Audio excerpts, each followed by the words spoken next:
Հարգարժան պարոն Ռուբինյան, հարգելի գործընկերներ, սիրելի հայրենակիցներ, ոստիկանությունը պետք է ծառայի քաղաքացուն։ Սա շատ կարևոր շեշտադրում է, որովհետև հաճախ պատկերացումները տարբեր են եւ տպավորություն կա, որ ոստիկանությունը համակարգին է ծառայում։ Իրականության մեջ ոստիկանությունը քաղաքացուն պետք է ծառայի եւ դա անելու համար իհարկե այս նախագիծը հերթական քայլերից է, այսինքն արդյունավետությունը գնահատել ոստիկանի աշխատանքի խիստ կարևոր է։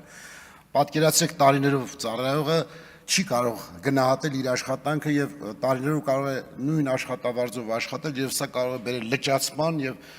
կադրային հոսունության։ Իսկ պետության վերաբերմունքը հենց համակարգին արտահայտվում է նման նախագծերով, որտեղ մոտիվացվում է ոստիկանի աշխատանքը, այսինքն ոստիկանը այլևս կարող է իր աշխատանքի շնորհիվ եւ ատեստավորում անցնելու արդյունքում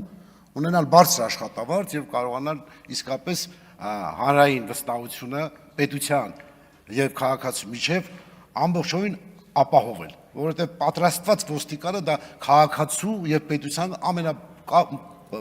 հստակ կապն է եւ այստեղ մենք շատ անելիք ունենք, որ հանրային վստահությունը անպայման օրեցօր աճի ոստիկանության նկատմամբ։ Սա մի համակարգ է, որը սպասարկում է ամենօրյա ռեժիմով մեզ բոլորիս քաղաքացուն եւ առաջին հերթին նաեւ մեր շնորհակալությունը պետք է հայտնենք այն ոստիկաններին, որոնք անվերապահ եւ պատասխանատու իրենց աշխատանքը կատարում են ծանրագույն պայմաններում հաճախ։ Ցանկանայի տիկին նախարար, որ նաեւ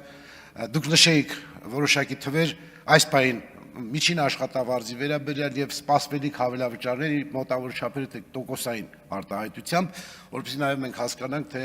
ինչ փոփոխություններ ինչ կբերեն, որտեղ կարեւոր է որ որակական արդյունքները մենք տեսենք եւ հանրությունը հասկանա, որ իսկապես մենք գնում ենք այդ փոփոխություններին։ Շնորհակալություն։